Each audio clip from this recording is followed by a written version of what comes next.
محترم طارق آزاد، research scholar اور member ادارتی board Urdu dictionary board Karachi Pakistan, ایک صاحب طرز ادیب اور قلم کا،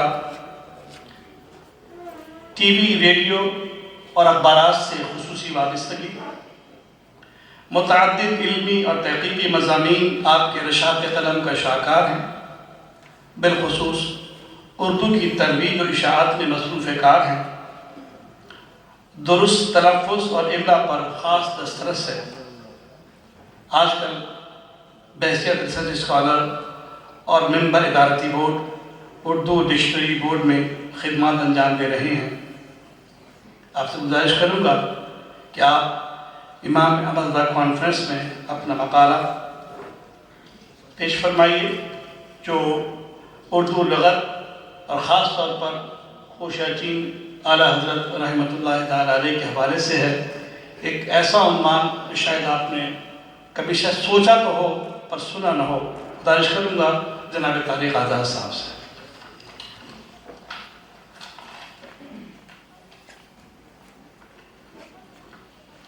بسم اللہ الرحمن الرحیم۔ حاضرین گرامی قدر، السلام علیکم ورحمۃ اللہ وبرکاتہ۔ سب سے پہلے مبارکباد کے مستحق ہے ادارہ تحقیقات امام احمد رضا کے تمام اراکین،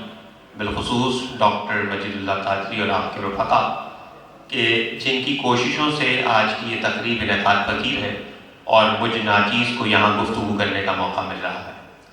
میرے لیے یہ ایک بڑا مشکل مرحلہ ہے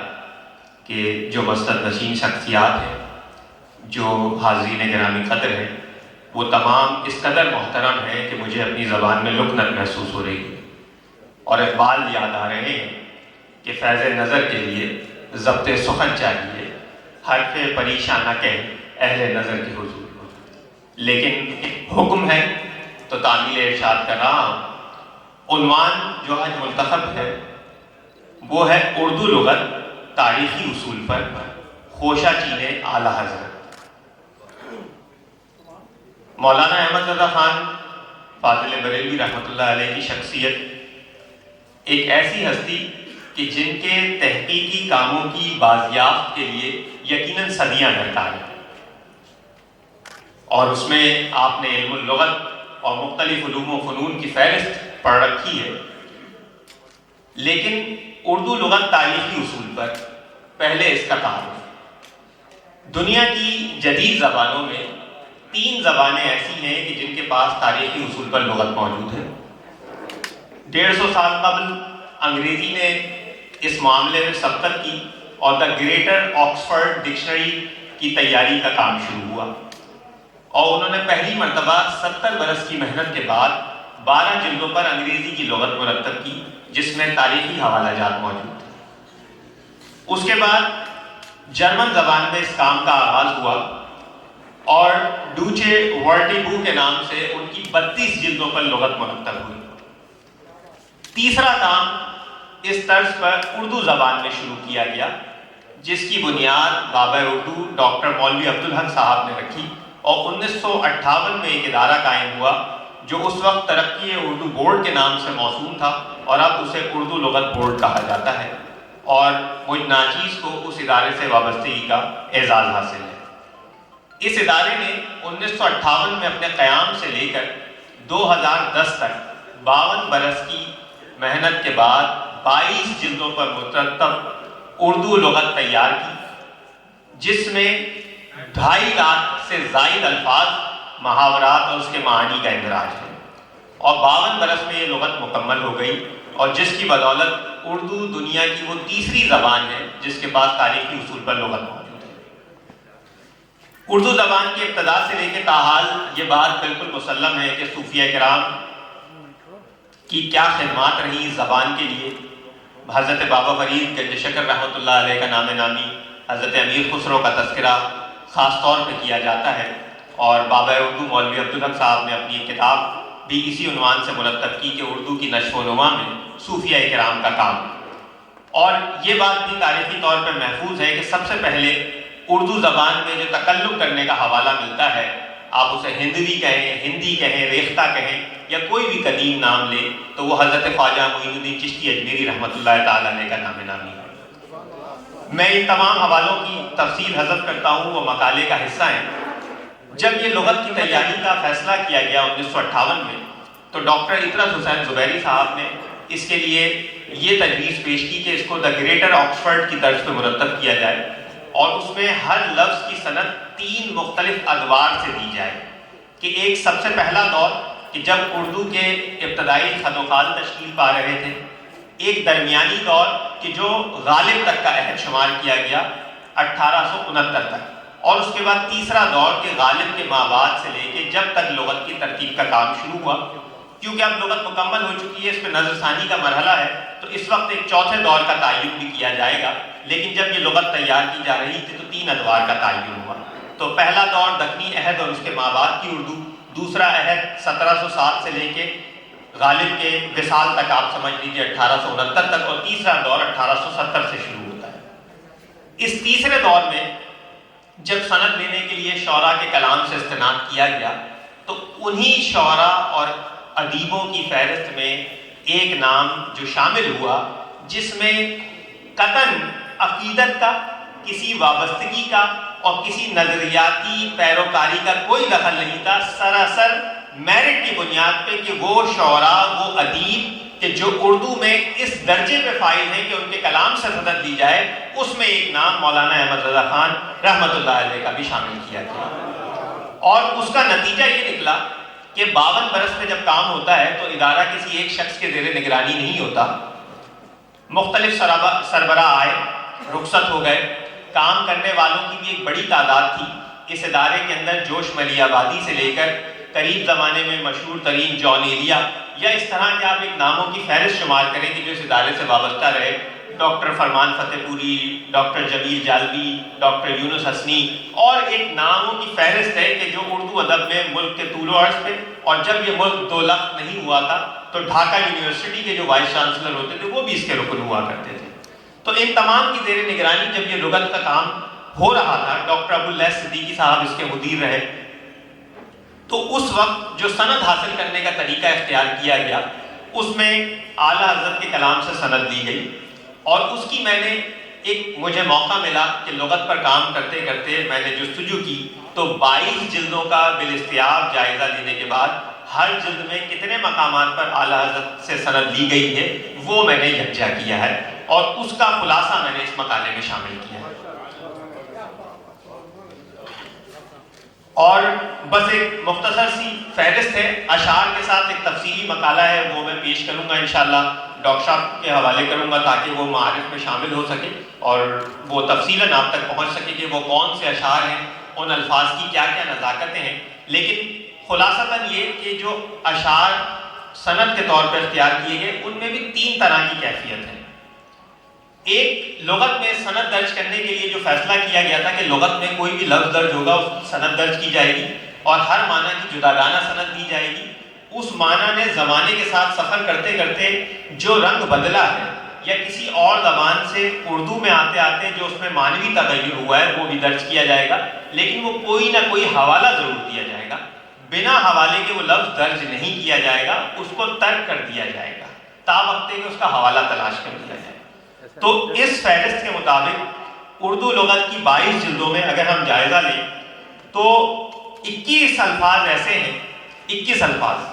گو کہ یہ سننے میں آپ کو تعداد شاید بہت تھوڑی محسوس ہوگی، لیکن 21 الفاظ ایسے ہیں کہ جن کو درج کرنے کے لیے پورے ذخیرہ اردو ادب میں اعلیٰ حضرت کے علاوہ کسی کی سند ہی میسر نہیں تھی۔ تو وہ 21 الفاظ اس لغت کا اور اردو زبان کا حصہ بننے پر اعلیٰ حضرت کے مرہون منت ہیں کہ اگر کلام رضا میں وہ سند نہ ہوتی تو فی الحال ہم اس لغت میں وہ لفظ شامل نہیں کر سکتے تھے، شاید آئندہ زمانوں میں انتظار کرنا پڑتا کہ کوئی ادیب اس کو لکھے گا تو ہم شامل کرتے۔ قاعدے کی بات اور اصول کے مطابق یہ فیصلہ کیا گیا، تو 21 الفاظ ایسے ہیں کہ جن کی سند خالصتاً مولانا احمد رضا خان رحمۃ اللہ علیہ کے کلام سے لی گئی اور اس بنا پر وہ لغت کا حصہ بنے۔ پھر کوئی لفظ ہے اور اس کے کثیر معانی ہوتے ہیں، تو اس لفظ کے مختلف معانی میں استعمال کی سندیں تو میسر ہیں کہ میر کے ہاں مل گیا، غالب کے ہاں مل گیا، میر انیس کے ہاں مل گیا، یا دیگر شعراء یا کسی نثر نگار کے ہاں ہمیں مل گیا، لیکن کسی خاص معنی میں اس کی سند کسی اور ادیب کے ہاں پائی نہیں جاتی۔ تو اس قبیل کے 12 الفاظ ایسے ہیں کہ جو لغت میں مختلف الفاظ کے ذیل میں درج ہوئے، لیکن اس خاص معنی کی سند پورے اردو ادب کی تاریخ میں کہیں نہیں ملی ماں سوائے اعلیٰ حضرت کے کلام کے۔ اور اس کے علاوہ کم و بیش 100 الفاظ ایسے ہیں جو پوری 22 جلدوں میں، جہاں میر، غالب، ذوق، آتش، اور آپ اردو ادب کی تاریخ تک کوئی بھی نام شمار کیجئے، ان لوگوں کے ہم پلہ اور ہم سری میں وہاں لفظ کی سند میں کہ اگر ایک شعر مرزا غالب کا درج ہے تو ساتھ میں دوسرا شعر مولانا احمد رضا خان کا درج ہے، ایک شعر نواب مصطفیٰ رضا خان شیفتہ کا درج ہے تو دوسرا شعر مولانا احمد رضا خان کا درج ہے، ایک شعر اگر میر انیس کا ہے تو مولانا احمد رضا خان کا شعر درج ہے، اور اس طرح نثر نگاروں کی بھی آپ فہرست شمار کیجئے تو کم و بیش 100 الفاظ ایسے ہیں کہ جن کو لغت میں اعلیٰ حضرت کی سند میسر آئی ہے۔ اور اس میں ایک بات کا باہر صورت امکان ہے کہ تلاش و تفاحص میں ممکن ہے کہ کسی لفظ کی وہ سند کے جو ہم نے اعلیٰ حضرت کے کلام سے لی کسی اور شاعر کے کلام میں بھی موجود ہو، تو جو لغت نگار تھے ان کے پاس یہ انتخاب کا حق ہوتا ہے۔ مجھے بھی موقع ملا ڈاکٹر فرمان فتح پوری، ڈاکٹر رؤف پاریک اور اس طرح لیاقت علی عاصم،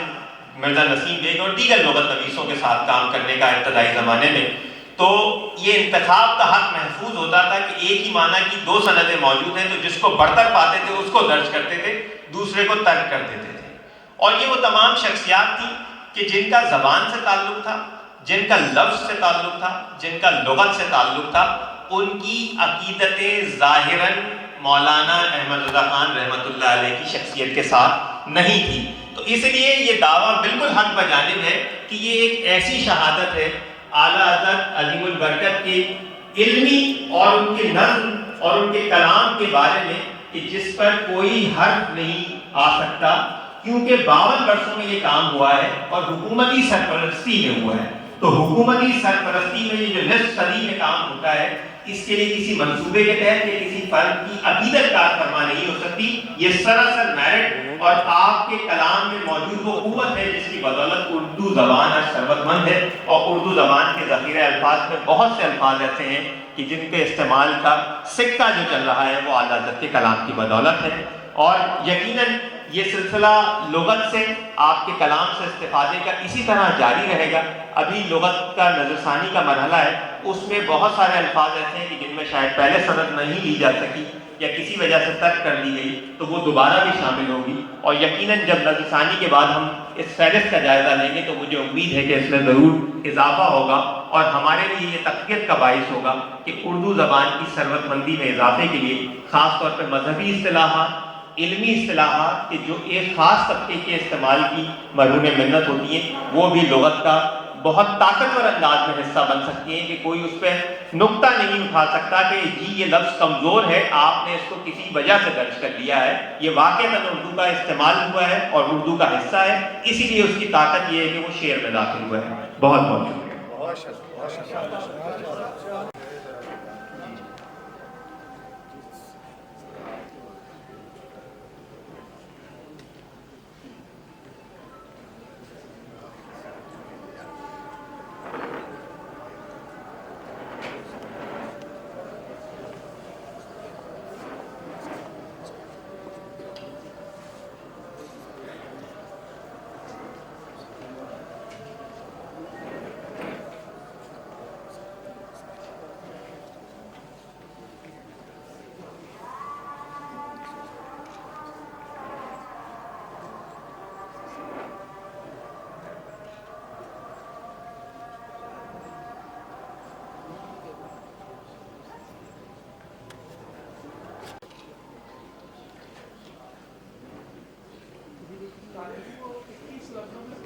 جی،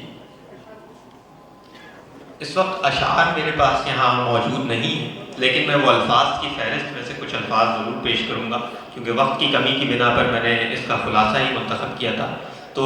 ایک حوالہ اور بھی، کیونکہ اس میں میرے پاس فہرست بھی موجود ہے کہ جلد اول میں 4 مقامات ہیں، جلد دوم میں 5 مقامات ہیں، جلد سوم میں 3 مقامات ہیں، جلد 6 میں 3 مقامات ہیں، جلد 8 میں 11 مقامات ہیں، جلد 13 میں 22 جلدوں میں ہی، تمام جلدوں میں صرف جلد نمبر 3 اور 4 ایسی ہے کہ جس میں کوئی سند ایسی نہیں شامل تھی، لیکن بقیہ 20 جلدوں میں ہر جلد میں سند لی گئی ہے، اور سب سے زیادہ جلد نمبر 18 میں 18 مقامات پر سند لی گئی تھی. تو اس طرح یہ کوئی 132 کے قریب مقامات بنتے ہیں. اور جو الفاظ ایسے ہیں کہ 21 الفاظ جن کا میں نے تذکرہ کیا، ان میں جہیدہ،